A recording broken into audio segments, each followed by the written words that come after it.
প্রিয় দর্শক, আপনাদের সবাইকে আমন্ত্রণ জানাচ্ছি এনটিভির প্রতিদিনকার আয়োজন স্বাস্থ্য প্রতিদিন অনুষ্ঠানে।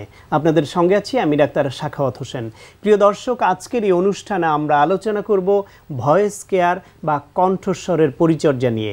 এ বিষয়ে কথা বলবার জন্য আমাদের সঙ্গে স্টুডিওতে উপস্থিত আছেন একজন নাক কান গলা রোগ বিশেষজ্ঞ। চলুন দর্শক, আমরা পরিচিত হয়ে নেই আমাদের আজকের অতিথির সঙ্গে।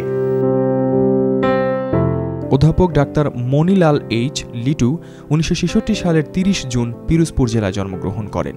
তিনি 1990 সালে ঢাকা মেডিকেল কলেজ থেকে MBBS ডিগ্রি অর্জন করেন।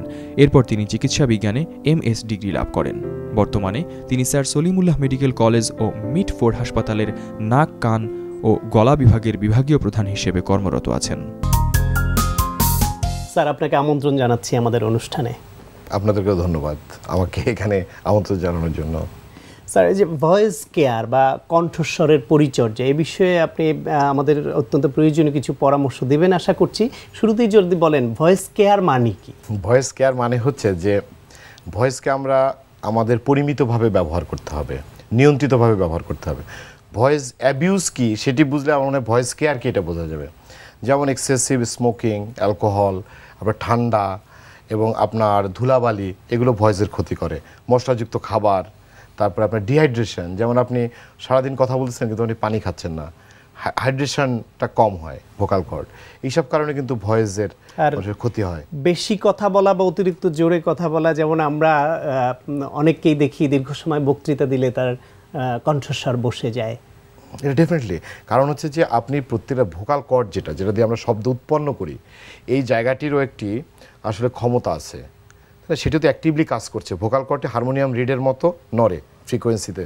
মেয়েদের ক্ষেত্রে একটি 250-তে এবং ছেলেদের ক্ষেত্রে 120 হার্টস পার সেকেন্ডে এটি নড়ে, এবং এইভাবে কিন্তু শব্দটা প্রোডাকশন হয়।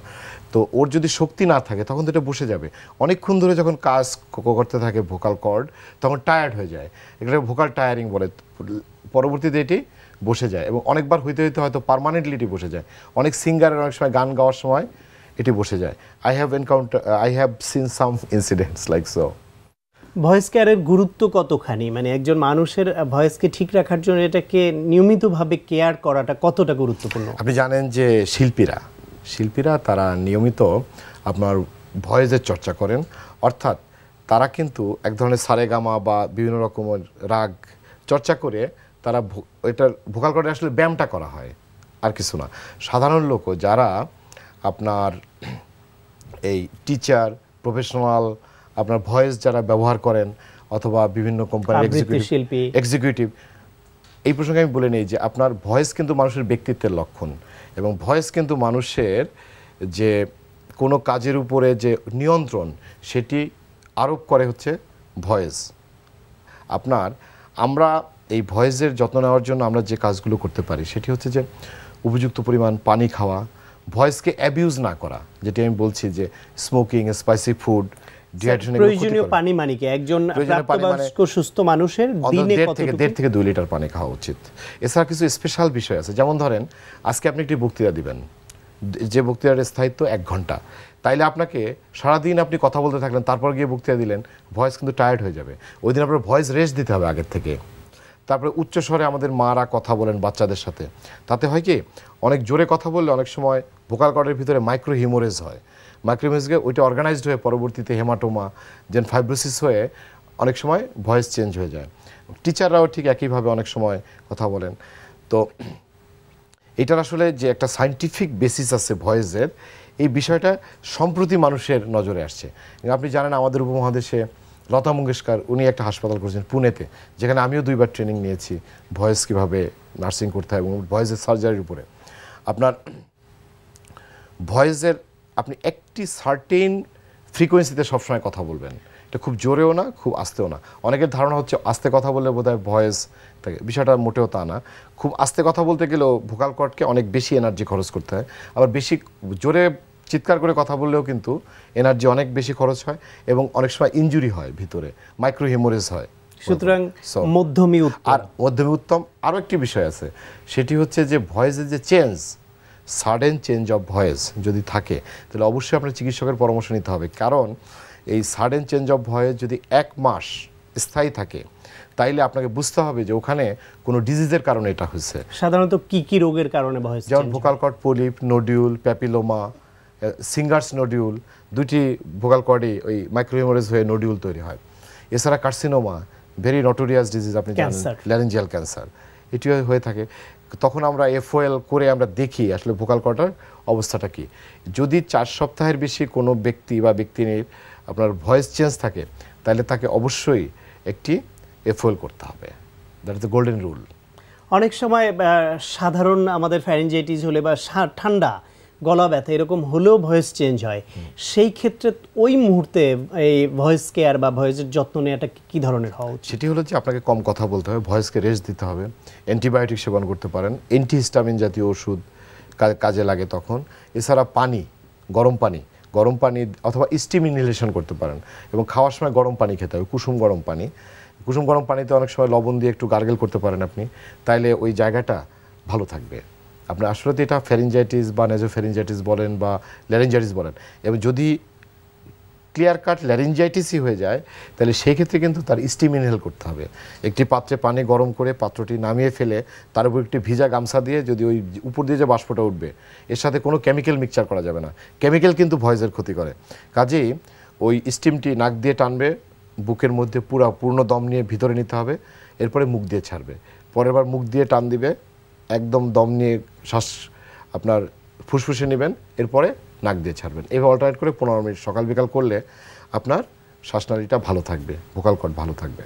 একজন মানুষ তার ভয়েস নিয়ে সন্তুষ্ট নন, এরকম যদি হয় যে তিনি চান তার ভয়েসটা আরো দরাজ গলার, আরো সুন্দর, আরো সুমধুর হোক, এটা কি ভয়েস কেয়ারের মাধ্যমে অথবা চিকিৎসার মাধ্যমে মডিফাই করে ভালো করা সম্ভব? ডেফিনেটলি। এটা 1982 সাল থেকে চালু হয়েছে, ইসিকি অপারেশন, থাইরোপ্লাস্টি, বিভিন্ন রকমের টেকনিক আছে। ভোকাল কর্ড যদি আপনি লম্বা ভোকাল কর্ড সেটাকে যদি শর্ট করে দেন, তাহলে ভয়েসটি মোটা হয়ে যাবে। দেন মেইলি গলা, এটাকে আপনি পুরুষ মেল ভয়েসে চেঞ্জ করতে চান, এটা করা সম্ভব, অপারেশনের মাধ্যমে করা সম্ভব। এটা কি আমাদের দেশেও কিছু কিছু সার্জন করতেছে, আমরাও ট্রেনিং করছি, কিন্তু আমরা প্র্যাকটিস করি না এখনো। বাট ইন্ডিয়াতে হয়, এটা বাইরের দেশে তো হয়ই, আমাদের দেশেও হচ্ছে, কেউ কিছু কিছু করতেছে, বঙ্গবন্ধুতে কিছু চালু হয়েছে। যেমন যেটি আপনি বলছিলেন যে অনেকের বয়স সন্ধিকালের সময় এসে একটু ভয়েস চেঞ্জ হয়, পরবর্তীতে এসে ছেলেদের গলা একরকম, মেয়েদের গলা একরকম, একদম ডিমার্কেটেড হয়ে যাবে।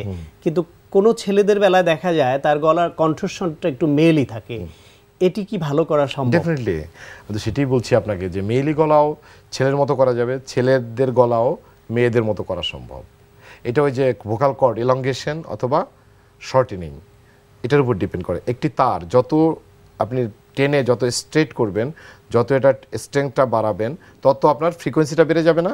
লাইক দিস, এটা কোনো জটিল কোনো অপারেশন না। একজন মানুষের ভয়েস সুন্দর রাখার জন্য, এর কোয়ালিটি ধরে রাখার জন্য নিয়মিতভাবে তার কি কি পরিচর্যাগুলি করা দরকার? তার কিন্তু আসলে নিজের শরীরের সার্বিক যে স্বাস্থ্যগত দিক, তার উপর কিন্তু ভয়েস এফেক্ট করে। যেমন ধরেন, একটি লোক যদি নিয়মিত হাফ অ্যান আওয়ার এক্সারসাইজ, যেটি আমাদের সব মানুষেরই করা উচিত, এটা যদি করেন, তাহলে তার ভোকাল কর্ডের টেনশনটা ভালো থাকবে। এছাড়া ভোকাল কর্ড আপনার ভয়েসটাকে অ্যাবিউজ না করাই ভালো। আর প্রয়োজনীয় কথা বলা, প্রয়োজনীয় অতিরিক্ত কথা না বলা, এবং যেদিনকে উনি ভয়েসটি ব্যবহার করবেন, যেমন ধরেন একটা বক্তৃতা দিবেন বা টিচার একটি ক্লাস নেবেন, তার আগে স্পাইসি ফুড অথবা আপনার অতিরিক্ত কথা না বলা, উপযুক্ত পানি খাওয়া, সেগুলো করলে হয়। অবশ্যই আপনি খেয়াল করেন, বক্তৃতার সময় একটা পানি রাখা হয় কাছে, কেন? ওই পানিটা খেয়ে কিন্তু ওইটাকে হাইড্রেশন করা হয়। এছাড়া ক্যাফেইন বা চা জাতীয় ওষুধ, চা জাতীয় আপনার জিনিস ওই দিন না খাওয়াই ভালো, কারণ এগুলো কিন্তু ভোকাল কর্ডকে শুকনা করে, ড্রাই করে ফেলে। আপনি রাজনৈতিক নেতা, তারা দীর্ঘ সময় বক্তৃতা দেন, তাদের বিষয়ে বলছিলেন। শিক্ষকরা, যাদেরকে এরকম পেশাগত কারণে অনেক কথা বলতে হয়, চিকিৎসকদের রোগীর সঙ্গে অনেক কথা বলতে হয়, সেই ক্ষেত্রে একজন মানুষের এক নাগারে কতক্ষণের বেশি কথা না বলাই উচিত হবে এবং মাঝখানে কতক্ষণ তার বিশ্রাম দেওয়া উচিত? তবে এরকম কোনো ক্লেম কার্ড প্রোটোকল নাই। যেটা আছে সেটা হলো যে ক্লাসের ক্ষেত্রে আছে, স্টুডেন্টদের ক্লাস নেওয়ার ক্ষেত্রে সেটা 40 মিনিটের বেশি কোনো ক্লাসের স্থায়িত্ব না হয় অ্যাডভাইস করা আছে। তারপরে 10 থেকে 15 minute rest, then another class. In the meantime আপনার সেখানে তাকে আপনার কোনো ড্রিঙ্কস নিতে বলা হয়েছে, যেটা আপনার চা, কফি, এগুলো প্লাস আপনার কোনো খাবার অর্থাৎ তার পুষ্টিটা যেন ঠিক থাকে। আপনার সব কিছু ডিপেন্ড করে এনার্জির উপরে বডির, you know as a doctor everything depends on energy. So energy লেভেলটা যেন ঠিক থাকে। ড্রাইভারদের ক্ষেত্রেও তাই, যারা ড্রাইভ করেন তাদের ক্ষেত্রেও কিন্তু ওই 4 ঘন্টা গাড়ি চালানোর পরে আপনার হাফ অ্যান আওয়ার তাদেরকে রেস্ট দিতে বলা হয়েছে, খাবার নিতে বলা হয়েছে, পানি খাইতে বলা হয়েছে। স্যার আপনাকে অনেক ধন্যবাদ, আমাদের অনেক প্রয়োজনীয় গুরুত্বপূর্ণ পরামর্শ দিলেন। এনটিভি কর্তৃপক্ষ এবং আপনাকেও ধন্যবাদ। প্রিয় দর্শক, আমরা শুনছিলাম ভয়েস কেয়ার বিষয়ে অত্যন্ত প্রয়োজনীয় কিছু পরামর্শ, আশা করি আপনাদের কাজে লেগেছে। দর্শক, অনুষ্ঠানের এই পর্যায়ে ছোট্ট একটা বিরতি নিচ্ছি, কোথাও যাবেন না, আমাদের সঙ্গেই থাকুন। প্রিয় দর্শক, বিরতির পর আবারও আমন্ত্রণ জানাচ্ছি স্বাস্থ্য প্রতিদিন অনুষ্ঠানে। দর্শক, এখন আপনাদের জন্য রয়েছে নিয়মিত আয়োজন সুস্থ দেহ সুস্থ মন। আজকে যে আসনটা করব এর নাম হচ্ছে পার্শ্বকোণ আসন, স্ট্যান্ডিং সাইড স্ট্রেচ। এতে যেটা হবে এটা হলো ফ্লেক্সিবিলিটি বাড়ে এবং পুরো শরীরের টান টান একটা ভাব আসে এবং স্ট্রেংথ। এতক্ষণ ধরে আমরা ব্যালেন্স, ফ্লেক্সিবিলিটি বা অন্য উপকারগুলোর কথা বলেছি। এবার যেটা হবে এটাতে ফ্লেক্সিবিলিটির পাশাপাশি ব্যালেন্সের পাশাপাশি সবচেয়ে বেশি যেটা গঠন হবে সেটা হচ্ছে স্ট্রেংথ। ওকে, আমরা বেসিক মুভটা প্রথমে দেখব, দেন আমরা পরবর্তী ভার্সনটা যাব। এখানে হেল্প করবে Leo. Leo, go to the one side of the mat, yes, and then inhale and exhale, wide stance, and inhale, arms up, and exhale to the warrior one. হলে yes, this is warrior 2. warrior 2 থেকে এবার যেটা হবে inhale and exhale, beginner version, আস্তে করে change করে দেন arms up. এখানে যেটা আমরা দেখছি যে পা যখন ভাঙা থাকছে, টোটাল পায়ের শক্তিটা কোয়াডস মাসলের কাজ হচ্ছে, হ্যামস্ট্রিংয়ের কাজ হচ্ছে। হাত যখন টান টান হচ্ছে, এখানে আর্মসের টান কাজটা হচ্ছে। And balance and inhale and exhale up and change হতে গেলে ইজি পোজ। দেন অন্য সাইড, অন্য পাটা দেখাতে হবে, সেম সাইডে, yes, okay, and inhale and exhale, go লম্বা করে, and then you go on your own, তুমি তোমার মতো করে করো। Warrior 2, then bend, then yes, টান টান। খালি খেয়াল করতে হবে যে সাইডের যে টানটা পড়ছে, এখানে সাইডের টানটা পড়ছে, এই টানটা যেন ঠিকঠাক থাকে, তাতে পাশের পেটের বা কোমরের চর্বিটা কমতে হেল্প করবে এবং পায়ের স্ট্রেংথটা বাড়বে এতে। Okay, inhale and exhale up and relax. Okay and fine. Okay, go to a position. এটা হচ্ছে বেসিক মুভটা। যখন অনেকে দেখা যায় যে পাটা ঠিক 90 রাখে না, অনেক দূর ছড়িয়ে পড়ে, তখন ব্যালেন্সটা থাকে না, বা অনেক কাছে আনে, বা অনেকটুকু স্ট্রেচের ক্ষেত্রে খেয়াল করে না। সবগুলো পজিশন খেয়াল করে ঠিকঠাক মতো করলে পরে উপকারটা পাবেন, এবং তখন দেখা যাবে ইজি হয়ে গেলে পরে তখন আপনারা পরবর্তী অ্যাডভান্স মুভটায় যাবেন। Okay, and let go, inhale and okay, excellent, you go on your own, তুমি তোমার মতো করে করো। Okay, fine, and then yes. এখানে এখন আমরা এটা হচ্ছে বিগিনার, দেন অ্যাডভান্সে কি হচ্ছে, গো, ইয়েস, হাতটা মাটিতে এবার লেগে যাচ্ছে এবং এখানে একদম টান টান, টোটাল এক্সট্রিম ব্যালেন্সটা হচ্ছে। দেন এখান থেকে টুইস্ট করতে গেলে কি হচ্ছে, ওকে, টুইস্ট, হাত ঘুরে, yes, and stay, 1 2 3, and inhale, okay, relax, and okay, and up, yes, and warrior 2, then balance, good. এখানে লাস্টে আমরা হাতের যে টুইস্টটা করলাম তার এক্সট্রিম একটা ব্যালেন্সে গিয়ে টোটাল প্রেশারটা নিয়ে তখন হচ্ছে যে স্ট্রেংথটা বাড়ছে, এবং তখন আবার আমরা ফ্লেক্সিবিলিটিটা বাড়াচ্ছি। মানে আপনি টপমোস্ট একটা স্ট্রেংথের প্র্যাকটিসের মাঝখানে আবার ফ্লেক্সিবিলিটি বাড়ছেন, দিস ইজ ভেরি ডিফিকাল্ট। আমরা হাতের মুভটা কি হচ্ছে এটা দেখবো। লিও, একবার ঘুরে যাও, সেম থিং, ঘুরে তারপর কর, সাইড থেকে দাঁড়ালে তোমার সুবিধা হবে। ওকে, রেডি, ওকে, গো। হাতের মুভটা দেখার জন্য তুমি তোমার মতো করে করো যখন যাচ্ছে। Okay, arms up, okay, fine, and গো।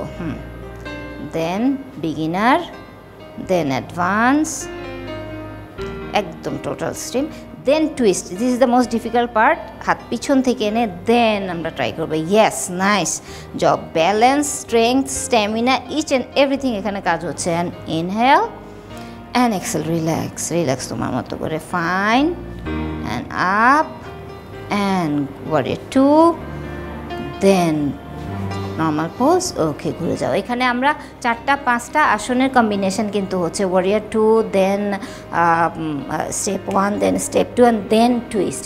এবং প্রতিটা মুভেই যেটা হবে যে আপনার যেটা বলবো যে টান খাওয়ার কারণে লম্বারতেও হেল্প করবে, ফ্লেক্সিবিলিটি বাড়বে, স্ট্রেংথ বাড়বে, কনসেন্ট্রেশনটাও বাড়বে, ওভারঅল একটা মেন্টাল গ্রোথ বলেন, ফিজিক্যাল গ্রোথ বলেন, সব কিছুতে এটা হেল্প করবে।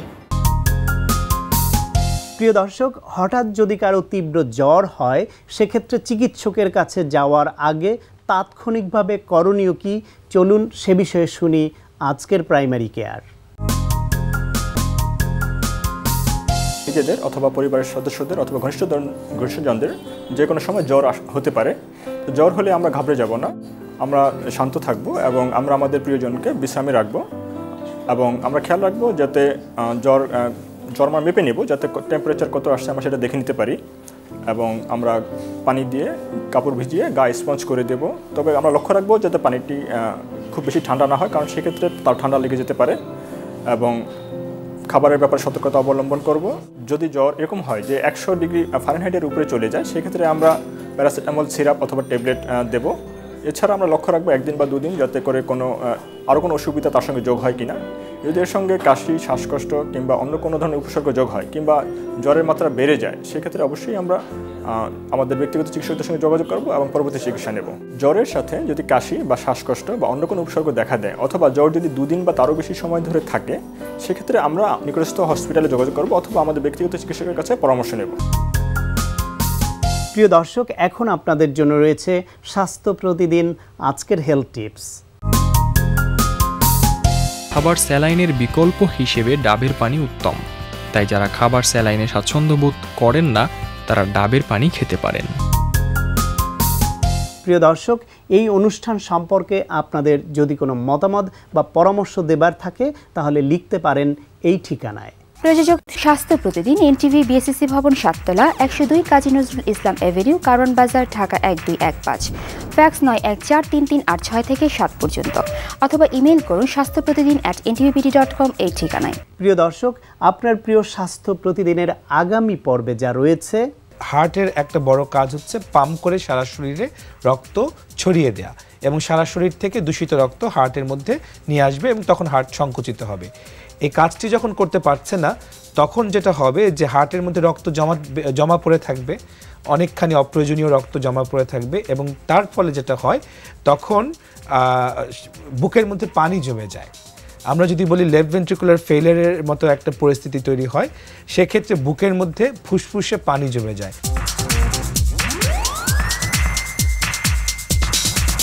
প্রিয় দর্শক, বিশ্বের যে কোনো প্রান্তে যে কোনো সময় এনটিভিতে সম্প্রচারিত আপনার প্রিয় স্বাস্থ্য প্রতিদিন অনুষ্ঠান দেখার জন্য ভিজিট করুন আমাদের পূর্ণাঙ্গ ওয়েব পোর্টাল www.ntvbd.com। দর্শক, আজ এ পর্যন্তই। সবাই ভালো থাকুন, সুস্থ থাকুন এবং অবশ্যই নিরাপদে থাকুন। দেখা হবে আগামীকাল ঠিক একই সময়ে নতুন কোনো অতিথি নিয়ে।